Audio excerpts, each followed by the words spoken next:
नमस्कार, welcome to Education to Knowledge Yatra. और इस वीडियो में हम एक्सपोनेंट, सर्ट्स और लॉगरिथम की चर्चा करेंगे। बेसिकली हम इस वीडियो में एक्सपोनेंट और सर्ट की चर्चा करेंगे। लॉगरिथम का जो वीडियो है वो अगले सेक्शन में चालू होगा। तो सबसे पहले समझते हैं एक्सपोनेंट को। तो एक्सपोनेंट है क्या? तो एक्सपोनेंट का सीधा सीधा आप अर्थ समझिए। Exponent means power. ध्यान दीजिएगा, यहाँ पर बेस किसी का रहेगा, बेस के ऊपर एक्सपोनेंट रहेगा और यहां पर बेस और ये एक्सपोनेंट और इसी का जो इक्वल रहेगा ये रिजल्ट। तो इस फॉर्म में हमारा ये चीज रहेगा। जैसे हम 2 के पावर 4 लिख देते हैं, इसका मतलब आपको 2 इंटू 2 इंटू 2 4 टाइम्स आपको करना है। मीन्स एक्सपोनेंट मतलब सीधा सीधा अर्थ है पावर। कुछ एक्सपोनेंट का आपको रूल है, उसको हम यहाँ पर मेंशन कर देते हैं और ये बेहद ज़रूरी है। कोई भी अगर आप न्यूमेरिकल कैलकुलेशन करते हैं तो उसके लिए। तो लॉ ऑफ एक्सपोनेंट यहाँ पर कुछ रूल जो है, इसमें आपको a to the power m into a to the power n और बेस सेम रहता है तो मल्टीप्लाई में पावर जुड़ता है, m प्लस n आपको होगा। सेकंड जो रूल है a to the power m upon a to the power n, या डिवाइड भी कर सकते हैं, गुना भाग में भी हो सकता है। जो डिवाइड होता है वो a to the power m minus n। Again 3 जो है हमारा a to the power m का पावर यदि n है तो अगर पावर का पावर है तो वो मल्टीप्लाई हो जाता है a to the power m n ऐसे। और हमारा 4 जो नियम है वो कहता है a टू दी पावर अगर कितना भी रहे,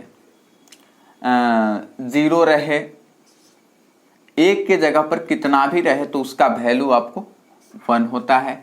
लेकिन a not equal to 0, a जो है से 0 के बराबर नहीं होना चाहिए। a to the power 0 equal to 1, लेकिन a जो है से 0 के इक्वल नहीं होना चाहिए। मीन्स 0 का पावर 0 यदि रहे तो उसका वैल्यू 1 नहीं होता है। तो ये हमारा लॉ ऑफ एक्सपोनेंट हो गया, जो बेसिक हो गया। और भी बहुत सारे हो सकते हैं। इवन आप ये भी कह सकते हैं 5वां लॉ में a टू दी पावर अगर माइनस m रहे तो 1 by a to the power m ऐसे रहेगा। तो इस हिसाब से हमारा चल सकता है। अच्छा, ये जो हमारा फोर्थ जो आपको लॉ ऑफ एक्सपोनेंट है, ये चीज़ें समझ में बहुत सारे के नहीं आती है कि a to the power 1 a to the power 0 equal to 1 कहाँ से आ गया। तो देखिए इसका प्रूफ है यहाँ पर। a to the power 0 equal to 1, इसका यदि हम प्रूफ करें तो हम इस नियम के तहत चलेंगे या इस नियम के तहत भी आप चल सकते हैं, इसमें कोई दिक्कत नहीं है। तो यहाँ से हम LHS से चलें तो हमारा a टू दी पावर 0 को हम लिख सकते हैं यहाँ पर a टू दी पावर 0 को हम सेम नंबर में से माइनस करके लिख सकते हैं ये चीज। तो सेम नंबर क्या, 2 में से 2 भी कर सकते हैं, 1 में से 1 भी कर सकते हैं। तो हम 1 में से 1 कर लेते हैं, 1 माइनस 1। अब ध्यान दीजिए, 1 के पावर m माइनस n जो है लिखा हुआ है, इसको 1 के पावर m अपॉन 1 के पावर n भी लिख सकते हैं। तो इसको हम 1 के पावर 1 बटे 1 के पावर 1, और 1 के पावर 1 मतलब a और बटा में a, और ये आपको कट करके 1 आ जाएगा डिवाइड होकर के, इक्वल टू RHS।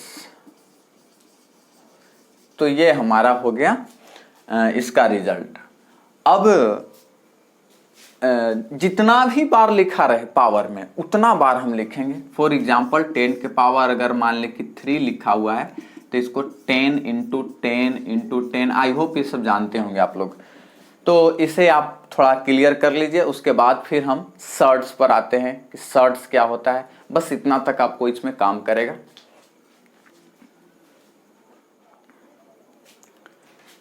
अब सीखते हैं सर्ड को। तो जो हमारा सर्ड है उसका सिंबल एस, आप समझ लीजिए इसको आप लोग पहले से जानते होंगे कि आपको रूट है। तो यहां पर हम कुछ नंबर लिखते हैं और यहां पर हम एक नंबर लिखते हैं। ध्यान रहे ये नेचुरल नंबर होना चाहिए, ये जो है से आपको नेचुरल नंबर होना चाहिए।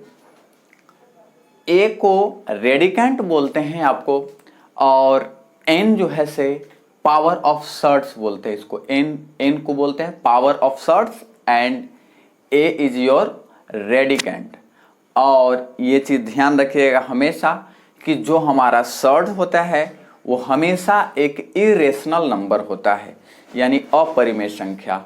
और जब भी इसका लेकिन सारा आपको इरेशनल नंबर सर्ट्स नहीं होता है, ध्यान से समझिएगा। मान लेते हैं कि एक हमारा इरेशनल नंबर पाई है,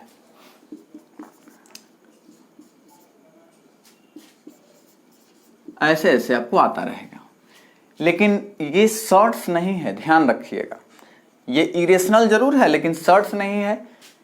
तो इसे किस प्रकार का इरेशनल नंबर कहते हैं? तो ट्रांसडेंटल इरेशनल नंबर। तो सिर्फ क्या पाई ही है? तो ऐसा नहीं है, पाई के अलावा भी आपको है एक्सपोनेंशियल, या इसको आइलर नंबर बोलते हैं भी। इसमें आपको ये चीज है जिसके बारे में हम थोड़ा सा लॉग में बताएंगे इसके बारे में। तो ये भी है, आपको आगे रहेगा। आई होप इसका समझ गया होंगे कि सर्ट्स क्या है से, और मतलब ए के पावर ये बटा में आपको रहता है, बाई में रहता है, डिवाइड में आपको रहेगा। जैसे यहां पर इसको हम लिख सकते हैं a⁴ n, और यदि आपको मान लेते हैं कि ऐसे रहे √8, तो ये सर्ट्स नहीं है क्योंकि इसका पूरा वैल्यू निकल जाएगा। सर्ट्स हमेशा इरेशनल नंबर होता है। कुछ इससे संबंधित एक ही रूल है, बस ये ध्यान रखिएगा। This is your n, radicand हो गया m, इसका इक्वल होगा a⁴m/n। ये हिसाब से हमारा चलेगा।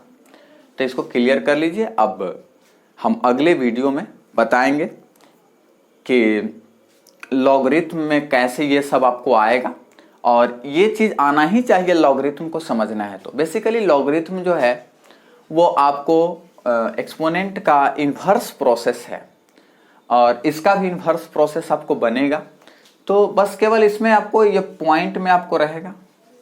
अगर पॉइंट में अगर आता है किसी का पावर में तो वो आपको हो जाएगा सर्ट्स हो जाएगा, जैसे यहाँ पर देख रहे हैं, लेकिन ये नेचुरल नंबर होना चाहिए। तो ये ध्यान रखिएगा। अब मिलते हैं अगले वीडियो में लॉगरिथम में। लॉगरिथम बेहद जरूरी है, आपको केमिस्ट्री में, फिजिक्स में, ये सब में आपको आ सकता है। तब तक के लिए जय हिंद, धन्यवाद।